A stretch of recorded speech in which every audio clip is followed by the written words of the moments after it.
Raja damai,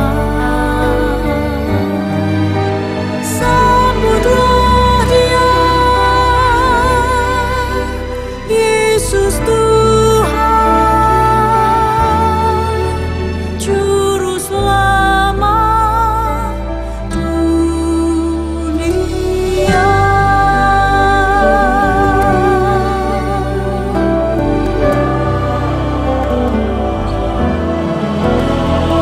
Lambang pemerintahan di atas bahunya, dan namanya pun disebut orang. Penasehat Penasehat Raja, Allah yang perkasa, Allah yang perkasa, Bapa yang kekal, Raja damai, sambutlah Dia, Yesus Tuhan, Juru Selamat dunia.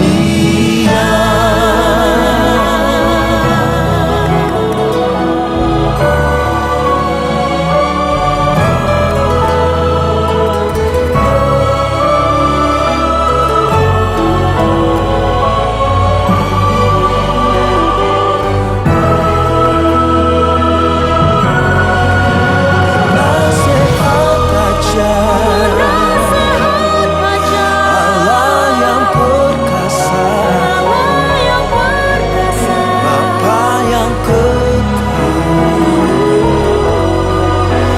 Raja damai, sambutlah Dia, Yesus Tuhan, Juru Selamat dunia.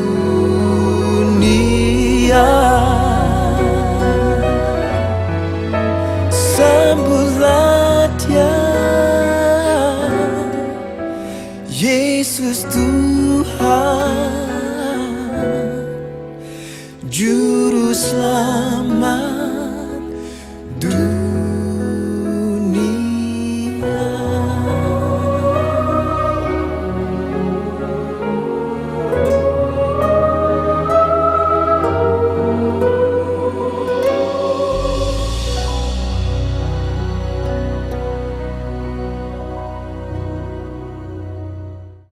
Halo Shalom seluruh jemaat dan gembala GBI FCC Supermall.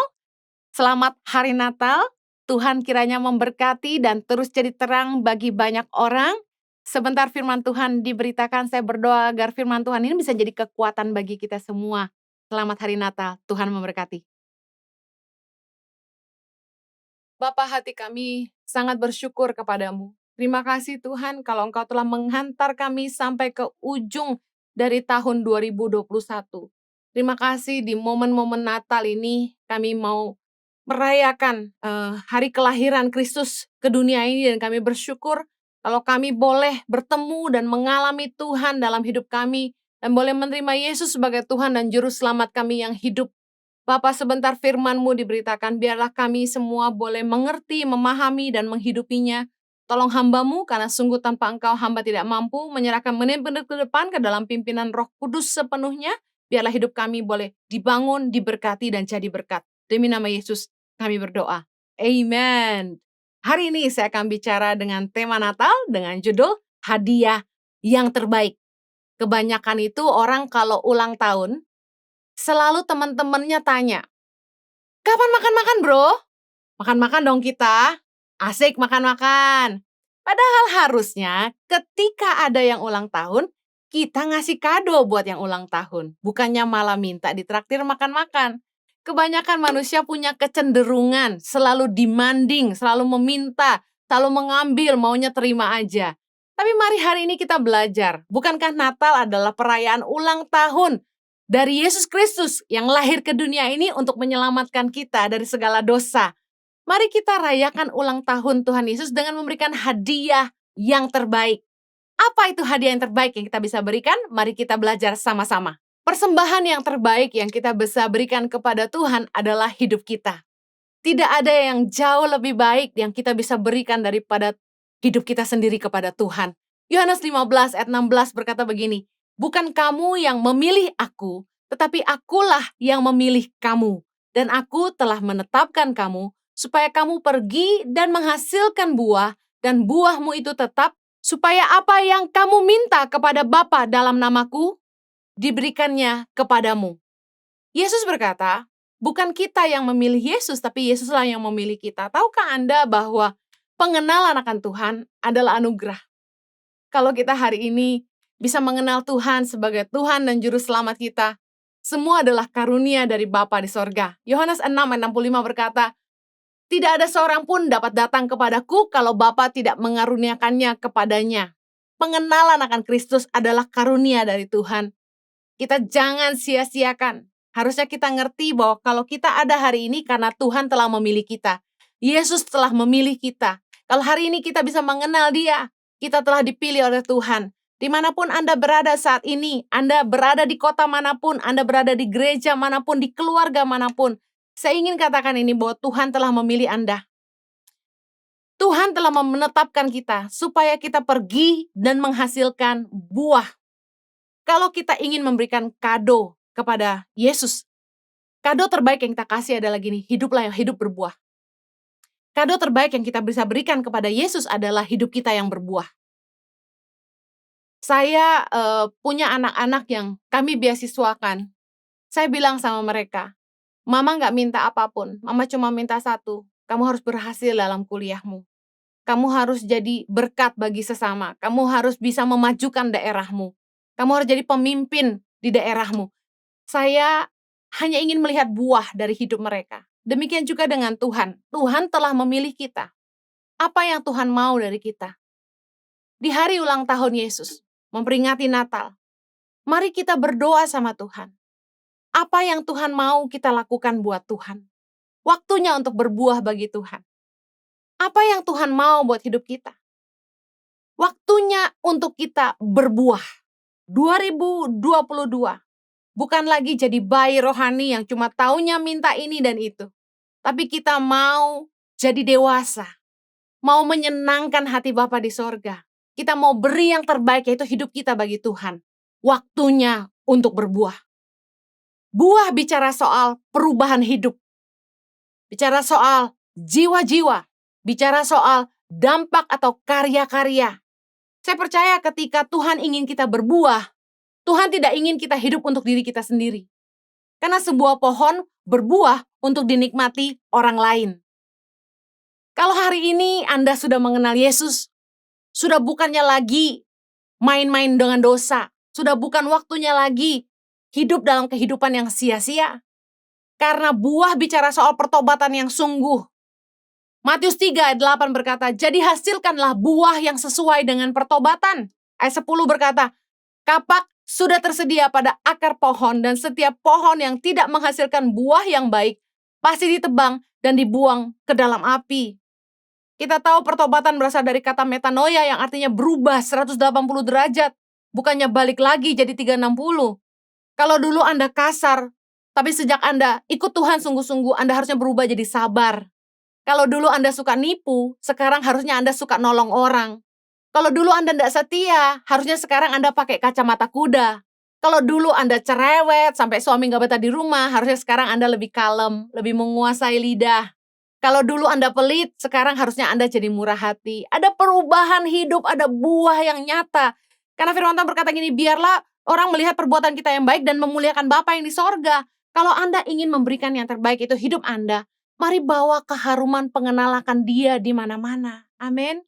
2 Korintus 2 ayat 14 berkata, bahwa syukur bagi Allah yang dalam Kristus selalu membawa kami di jalan kemenangannya. Dengan perantaraan kami, Ia menyebarkan keharuman pengenalan akan Dia di mana-mana. Saya akan bangga banget kalau begitu anak-anak saya berprestasi, lalu orang-orang mulai lihat, wow, ini anak-anak tangan pengharapan loh. Wow, ini anak-anak yang Mama Heni loh. Saya akan bangga banget gitu. Nah, Tuhan juga mau bangga dengan kita. Ayo hasilkan buah, buah pertobatan yang sungguh. Dunia harus lihat perubahan hidupmu. Istrimu harus bisa lihat perubahan hidupmu. Suamimu harus bisa lihat perubahan hidupmu. Anak-anakmu harus bisa lihat perubahan hidupmu. Waktunya berbuah.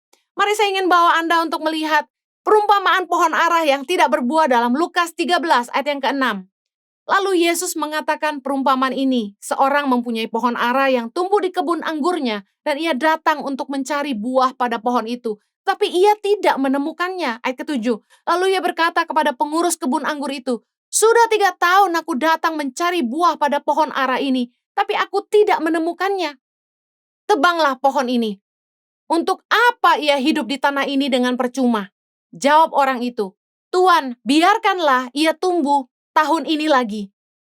Aku akan mencangkul tanah sekelilingnya dan memberi pupuk kepadanya. Mungkin tahun depan ia berbuah, jika tidak tebanglah dia." Apa arti dari kebenaran firman Tuhan ini? Yesus sedang memberikan perumpamaan kepada kita bahwa Yesus sudah bersabar kepada kita. Yesus sudah kasih kesempatan buat kita berbuah. Waktunya untuk kita berbuah. Karena kalau kita tidak berbuah, kita akan ditebang. Dikatakan gini, untuk apa ia hidup di tanah ini dengan percuma? Jangan sampai kita sia-siakan hidup yang Tuhan kasih buat kita. Udah berapa lama kita tidak berbuah? Buah bicara soal jiwa-jiwa. Kapan terakhir kali Anda membawa jiwa-jiwa bagi kerajaan sorga?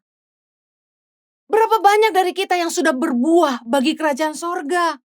Banyak orang hidup hanya untuk diri sendiri. Mencari kekayaan, mencari keinginan diri sendiri.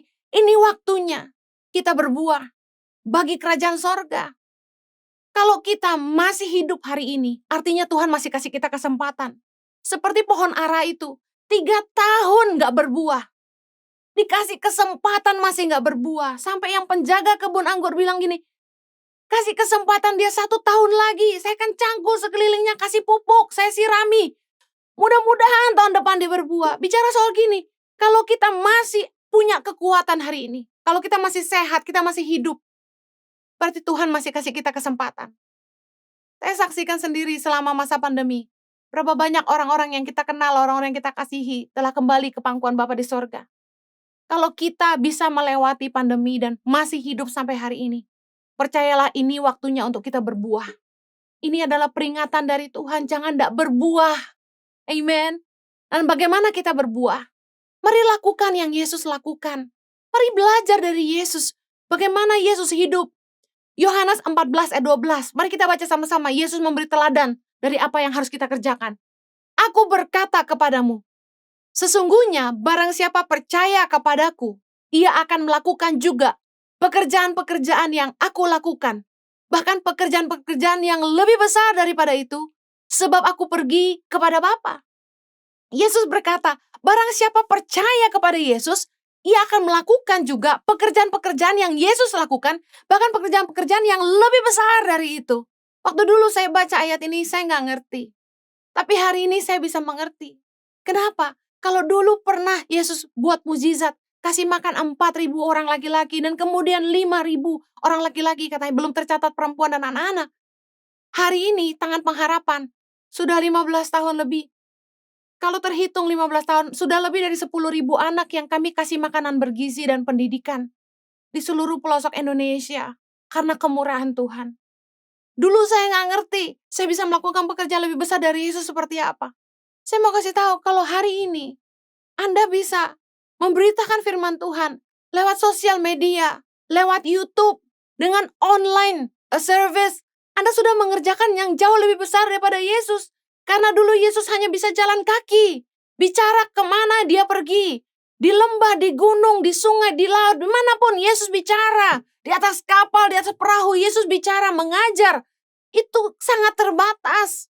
Saya rasakan waktu saya khotbah onsite. Saya keliling ke Surabaya, ke Malang, ke Solo, ke Makassar, kemana-mana. Saya keliling. Waktunya terbatas. Dan ketika saya diundang, saya hanya bisa khotbah di 1 gereja. Karena 1 gereja itu yang bayarin tiket saya. Nah, ketika kita hanya bisa berada di 1 tempat, orang-orang yang mendengarkan pun terbatas. Tapi melalui online, melalui YouTube ini, Tuhan pakai sarana YouTube untuk menjangkau jiwa di seluruh belahan dunia.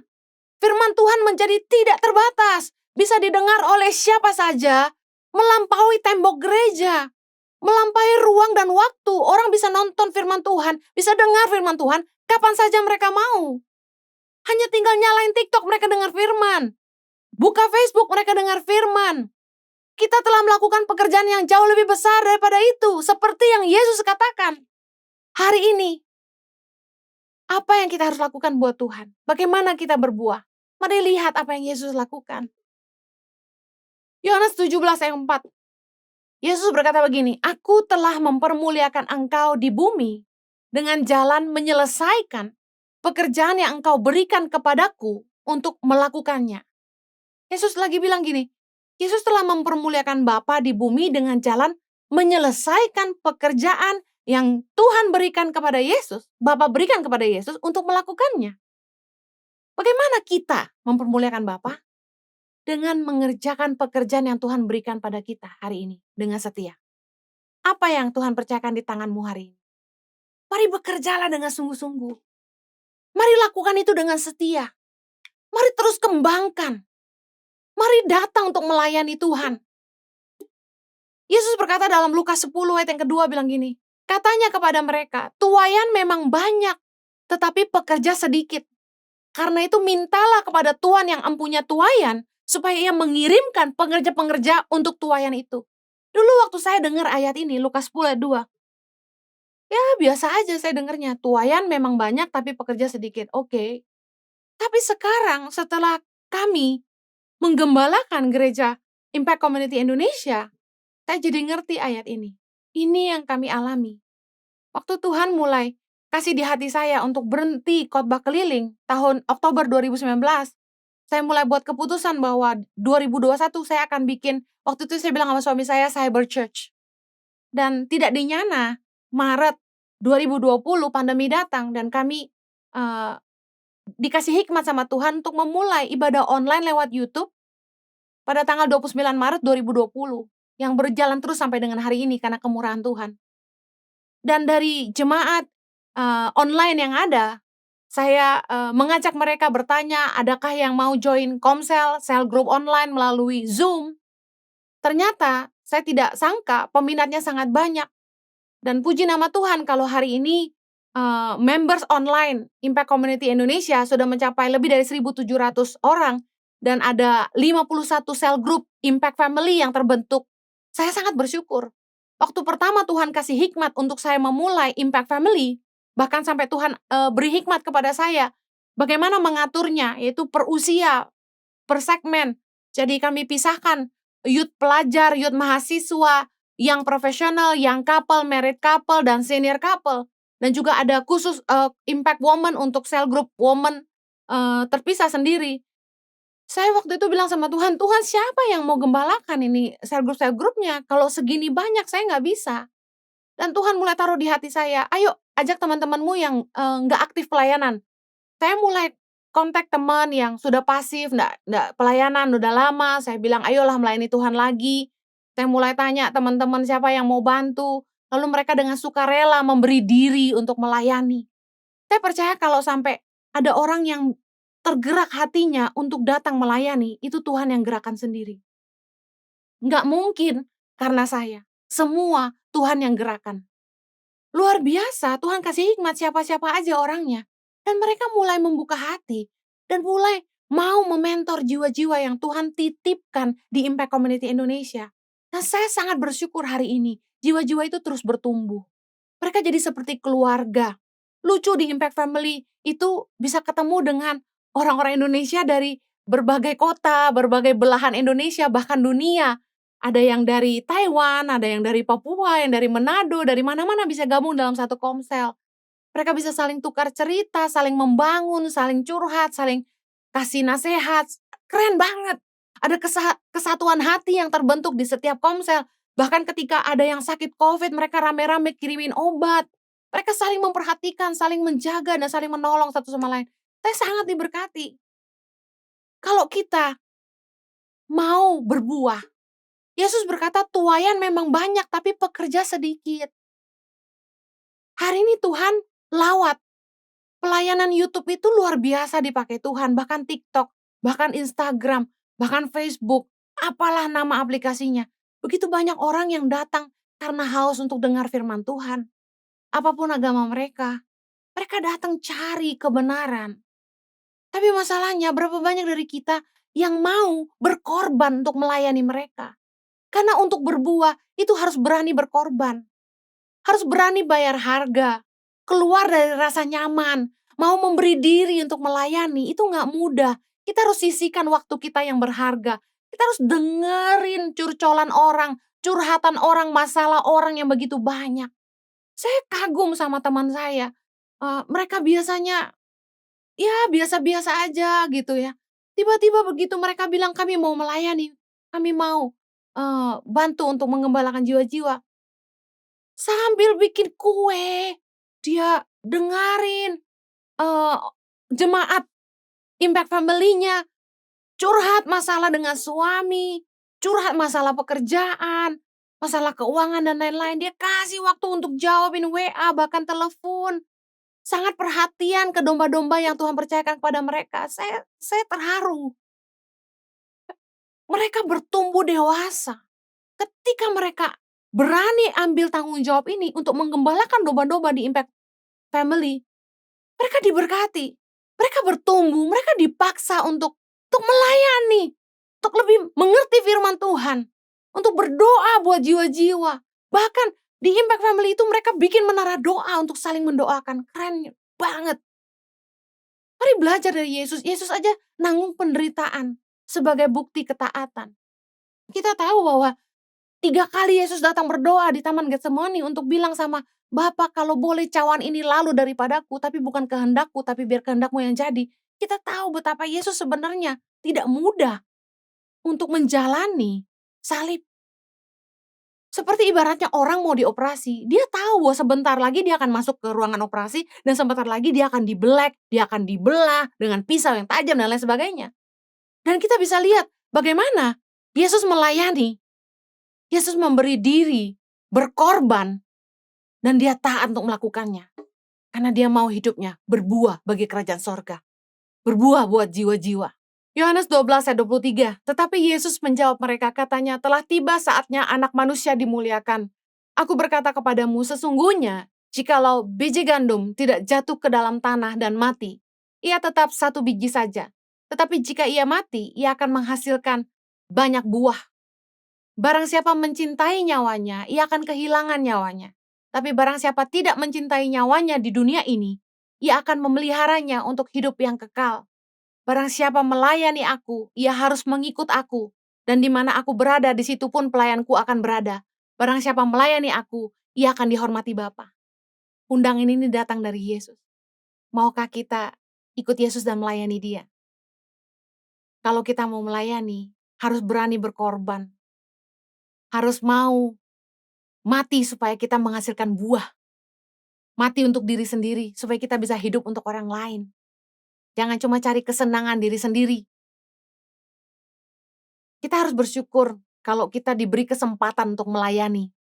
Karena pelayanan itu adalah pagar yang menjaga kita untuk menghidupi kebenaran. Karena ketika kita memenangkan jiwa, kita punya tanggung jawab untuk memuridkan dan memastikan sebagai pengajar hidup kita jadi teladan. 1 Korintus 10 ayat 33 berkata, sama seperti aku juga berusaha menyenangkan hati semua orang dalam segala hal, bukan untuk kepentingan diriku, tetapi untuk kepentingan orang banyak, supaya mereka beroleh selamat. Banyak orang yang berpikir, cukup memenangkan jiwa, jadi penjala manusia. Enggak. Ketika kita memenangkan jiwa bagi kerajaan sorga, kita punya satu tanggung jawab, yaitu memuridkan.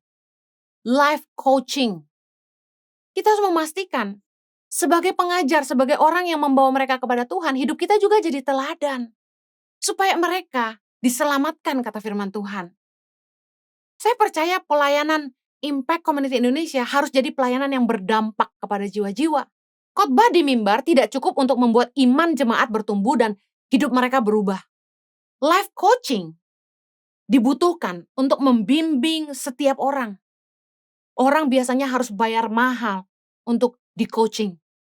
Tapi dalam gereja harusnya kita belajar bahwa mustahil Jemaat cuma dengar firman Tuhan dari mimbar, lalu mereka kasih persembahan, lalu mereka pulang, hidup mereka berubah. Makanya saya ajak jemaat bertumbuh di dalam impact family, karena disitulah kita punya mentor-mentor yang membimbing kita, yang mengarahkan kita, yang bisa menasehati, bisa mendengarkan, bisa membangun iman kita. Pelayanan di gereja harusnya kepada tiap-tiap orang. Jadi harus butuh life coaching. Kolose 1 ayat 28, dialah yang kami beritakan apabila tiap-tiap orang kami nasihati dan tiap-tiap orang kami ajari dalam segala hikmat untuk memimpin tiap-tiap orang kepada kesempurnaan dalam Kristus. Saya rindu suatu hari nanti kalau Impact Community Indonesia sudah punya tempat sendiri. Rencananya akhir Maret 2022 kami akan mulai ibadah onsite. Nanti akan ada pemberitahuan lebih lanjut di mana tempatnya. Saya bilang sama suami saya, Tuhan kasih visi buat Ici, yaitu pelayanan kita harus berdampak buat jiwa-jiwa. Saya ingin keluarga rumah tangga yang bertengkar, hampir bercerai, itu harus di-coaching supaya mereka berdamai. Saya selama pandemi bersama dengan suami memberi waktu kami untuk melayani pasangan-pasangan yang bermasalah dengan pernikahan mereka melalui aplikasi Zoom. Tidak cukup sekali. Ada pasangan yang sampai 4 kali ketemu kami di Zoom. Apakah kami dapat sesuatu? Tidak. Kami beri waktu kami cuma-cuma karena kami rindu mereka dipulihkan. Si istri bilang suaminya begini, yang suami bilang istrinya begini. Tidak selesai-selesai sampai 4 kali kami pertemuan. Tapi puji Tuhan hari ini mereka tidak jadi bercerai. Mereka berdamai, mereka bisa saling menerima, dan mereka mau mulai lagi dari nol. Mereka mau mulai lagi mengasihi dan saling mengampuni. Tidak hanya satu, Tuhan bawa begitu banyak pasangan untuk kami bantu, untuk mereka pernikahan mereka dipulihkan. Saya bersyukur, mentor-mentor di ICI juga luar biasa. Bagaimana mereka menuntun setiap jiwa-jiwa, dari mereka yang lemah dikuatkan, mereka yang putus asa dikasih pengharapan. Saya rindu ada kelas-kelas yang gereja akan adakan ke depan untuk membantu orang-orang yang kehilangan pekerjaan, orang-orang yang pengen buka usaha, untuk dibimbing bagaimana mulai usaha, bagaimana belajar digital marketing, bagaimana bikin digital marketing konten, bagaimana bikin iklan-iklan di Instagram, sosial media, bagaimana e-commerce. Mereka butuh di-equip, mereka butuh dibantu, dan saya rindu pelayanan di gereja bukan hanya sekedar asyar, pendoa syafaat, praise and worship, khotbah, bukan hanya itu. Tapi semua orang melayani sesuai dengan talenta mereka masing-masing untuk menolong jemaat yang membutuhkan. Bahkan yang berhutang dibimbing bagaimana bisa bebas dari hutangnya. Dan bagaimana mereka yang butuh financial planning program, mereka boleh diajar bagaimana mengatur keuangan dengan baik. Karena mustahil jemaat berkemenangan kalau mereka tidak dibimbing. Sementara untuk hal-hal yang seperti itu, dunia harus bayar mahal. Gereja harusnya bisa menolong jemaat untuk bertumbuh dalam iman, juga berubah dalam kehidupan, jadi dampak mulai dari pribadi. Mustahil jadi berdampak kalau kita sendiri nggak menang, rumah tangga nggak menang. Saya berdoa agar setiap kita mau beri hidup kita, waktu kita untuk melayani jiwa-jiwa. Saya nggak bisa sendirian. Bayangkan kalau semuanya maunya ngomong sama Ibu Heni. Semuanya maunya sama Pak Jojo. Aduh, kami nggak punya waktu sebanyak itu. Makanya saya bilang, Yesus aja bilang, tuaian banyak pengerja sedikit. Ayo, bangkit. Jangan lagi minta dilayani, tapi mari beri diri untuk melayani. Yakobus 5 ayat 20 bilang gini, ketahuilah bahwa barang siapa membuat orang berdosa berbalik dari jalannya yang sesat, ia akan menyelamatkan jiwa orang itu dari maut dan menutupi banyak dosa. Bayangkan, kalau kita bisa membuat orang berdosa berbalik dari jalan mereka yang sesat, kita telah menyelamatkan jiwa orang. Itu satu jiwa bagi sorga sangat berharga. Dan yang lebih luar biasa gini, menutupi banyak dosa. Dosa kita kan banyak tuh. Bagaimana menutupi banyak dosa? Yakobus 5 ayat 20 bilang, ayo bimbing banyak orang untuk mengenal Tuhan. Supaya orang-orang yang berdosa itu berbalik dari jalan mereka yang sesat. Kalau dulu kita pernah sesat, ayo kita yang sudah dimenangkan, kita menangkan jiwa-jiwa yang tersesat. Teman-teman kita yang masih berada di jalan yang sesat. Amin. Kemarin saya ketemu orang yang menurut saya luar biasa berhikmat. Dia bilang gini, potensi yang tidak dikembangkan hanya menjadi pekerjaan. Saya renungkan, apa maksudnya? Jadi ketika kita bekerja, kalau kita bekerja asal-asalan, hanya karena kita bisa, kita nggak ada upaya lebih, nggak berpikir lebih kreatif, apa yang kita kerjakan itu hanya jadi sebuah pekerjaan. Sama dengan pelayanan. Kenapa kita bosan dalam pelayanan? Kenapa kita sampai burn out? Karena pelayanan itu hanya jadi rutinitas mingguan.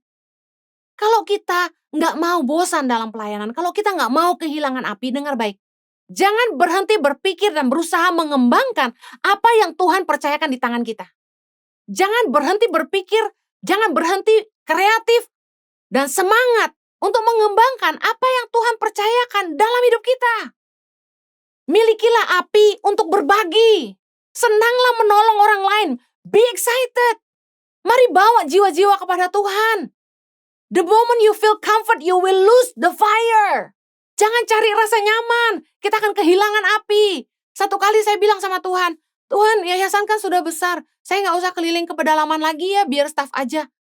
Tuhan bilang sama saya gini, kalau kamu di Jakarta aja, apa yang kamu urusin? Uang. Uang dong, cukup nggak ya donasi? Cari uang. Tapi kalau saya turun ke daerah-daerah, saya menyentuh anak-anak. Itulah yang terus membuat api saya terus menyala. Tuhan ingatkan itu. Kenapa api kita padam? Karena fokus kita sama diri sendiri terus. Mari terus berapi-api untuk melayani Tuhan. Challenge dirimu. Sudah berapa jiwa yang aku bimbing kepada Tuhan? Sudah berapa banyak orang yang hidupnya berubah karena aku layani? Ayo mulai bangun. Mari bangkit untuk layani Tuhan. Anda tahu firman Tuhan mengajar tentang hamba yang setia. Apa sih hamba yang setia itu? Matius 25 ayat 20. Hamba yang menerima 5 talenta itu datang dan ia membawa laba 5 talenta. Katanya, Tuhan, 5 talenta Tuhan percayakan kepadaku. Lihat, aku telah beroleh laba 5 talenta. Ayat 21, maka kata tuannya itu kepadanya, baik sekali perbuatanmu itu, hai hambaku yang baik dan setia. Engkau telah setia dalam perkara kecil, aku akan memberikan kepadamu tanggung jawab dalam perkara yang besar. Masuklah dan turutlah dalam kebahagiaan Tuhanmu. Apa yang menarik dari kisah ini? Hamba yang disebut baik dan setia ini adalah ini. Dia tidak hanya melipat kali gandakan talenta yang Tuhan percayakan di tangannya, tetapi dia kembali kepada Tuhan. Banyak orang yang sudah diberkati sama Tuhan. Waktu susah berdoa, Tuhan jawab, Tuhan berkati, Tuhan hujani ladangnya, berbuah, lebat, diberkati Tuhan luar biasa, tapi lupa mengembalikan bagian Tuhan. Lupa untuk datang melayani Tuhan. Jangan lupa bawa kembali untuk pekerjaan Tuhan apa yang Tuhan sudah beri di tangan kita. Orang yang diberkati Tuhan sampai talentanya dari 5 jadi 10. Hamba ini baik dan setia karena dia tidak hanya melipat gandakannya, tapi dia kembali kepada Tuhannya. Berapa banyak kita yang mau bawa hidup kita dan harta kita untuk melayani Tuhan. Jangan hitung-hitungan. Saya sangat tersentuh melihat mentor-mentor Impact Family. Bagaimana mereka menabur buat jiwa-jiwa. Tidak pernah kami suruh, tidak pernah kami minta. Mereka nabur. Ada yang susah mereka bantu, ada yang sakit mereka kasih obat. Bahkan ada yang kesusahan mereka tolong. Bayar kontrakannya dan lain sebagainya. Saya nggak habis pikir bagaimana mereka saling membimbing supaya usaha jualan peyeknya laku. Dikasih bantu resep dan lain sebagainya. Orang-orang yang luar biasa yang cinta Tuhan. Yang mau pakai seluruh hidupnya untuk melayani Tuhan. Kalau Anda sadar Anda punya banyak talenta, ayo jangan simpan sendiri. Pakai itu untuk melayani. Pakai itu untuk kemuliaan Tuhan. Orang-orang yang mempunyai kemampuan untuk mengelola yang akan dipercaya lebih sama Tuhan. Bukan orang-orang yang menyimpan untuk dirinya sendiri. Matius 25 ayat 28. Sebab itu ambillah talenta itu daripadanya dan berikanlah kepada orang yang mempunyai 10 talenta itu. Karena setiap orang yang mempunyai kepadanya akan diberi sehingga ia berkelimpahan. Tapi siapa yang tidak mempunyai apapun juga yang ada padanya akan diambil daripadanya. Ketika Tuhan mempercayakan talenta kepada kita, jangan cuma disimpan. Seperti orang yang punya talenta 1. Tapi kembangkan itu. Sehingga kita juga bisa pakai itu untuk melayani. Datang sama Tuhan dan bawalah apa yang Tuhan percayakan di tanganmu. Setialah dengan itu. Apa yang hari ini Tuhan percayakan di tanganmu? Kerjakan dengan sungguh-sungguh. Berikan yang terbaik. Muliakan Tuhan dengan hartamu. Muliakan Tuhan dalam pekerjaanmu. Muliakan Tuhan dalam rumah tanggamu. Hadiah yang terbaik bagi Tuhan adalah hidup kita. Muliakanlah Tuhan dengan hidup kita. Hadiah yang terbaik yang kita bisa berikan untuk Tuhan adalah harta kita. Muliakanlah Tuhan dengan harta kita. Hadiah yang terbaik yang kita bisa berikan bagi Tuhan adalah jiwa-jiwa. Mari di hari perayaan Natal, kelahiran Tuhan Yesus, kita bawa kado yang terbaik, yaitu hidup kita, harta kita, dan jiwa-jiwa bagi kerajaan sorga. Tuhan memberkati. Mari kita berdoa. Bapa di sorga, kami bersyukur untuk kebenaran firman-Mu. Terima kasih Yesus, karena Engkau telah memberikan hidup-Mu bagi kami. Sehingga hari ini, kami yang harusnya binasa beroleh keselamatan. Terima kasih, meskipun Engkau tahu Engkau akan melalui banyak penderitaan, tapi Engkau taat dan tetap datang untuk kami. Hari ini kami yang telah menerima keselamatan yang daripada-Mu, kami mau bawa hidup kami untuk melayani Engkau Tuhan. Kami mau bawa hidup kami untuk Tuhan. Kami mau bawa hidup kami dan semua yang Tuhan sudah percayakan di tangan kami. Kami mau lakukan yang terbaik buat Tuhan.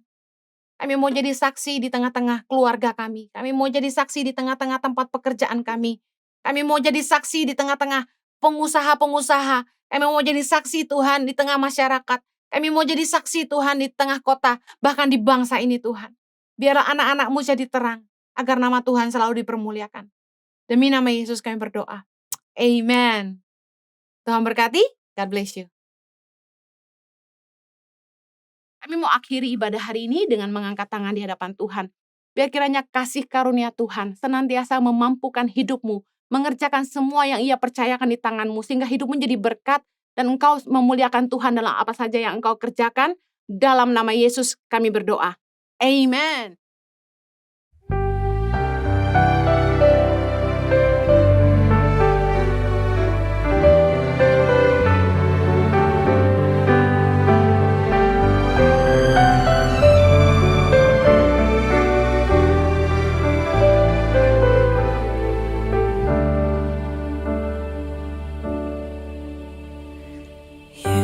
Yesus lahir untuk kita, Raja damai, Kristus Tuhan, Juru Selamat manusia, turun ke dunia, kesukaan besar bagi kita, kemuliaan bagi Allah di tempat maha tinggi, surga bumi bersorak dan mengagungkan namanya, kemuliaan bagi Allah, Yesus Kristuslah Raja selamanya, Immanuel, Allah bagi kita.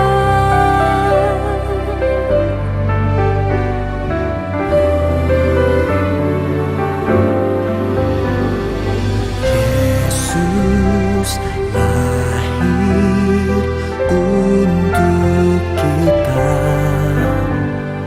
Raja damai, Kristus Tuhan, Juru Selamat manusia, turun ke dunia, kesukaan besar bagi kita, kemuliaan bagi Allah di tempat maha tinggi, surga bumi bersorak dan mengagungkan namanya, kemuliaan bagi Allah, Yesus Kristuslah Raja selamanya. Immanuel, Allah bagi kita.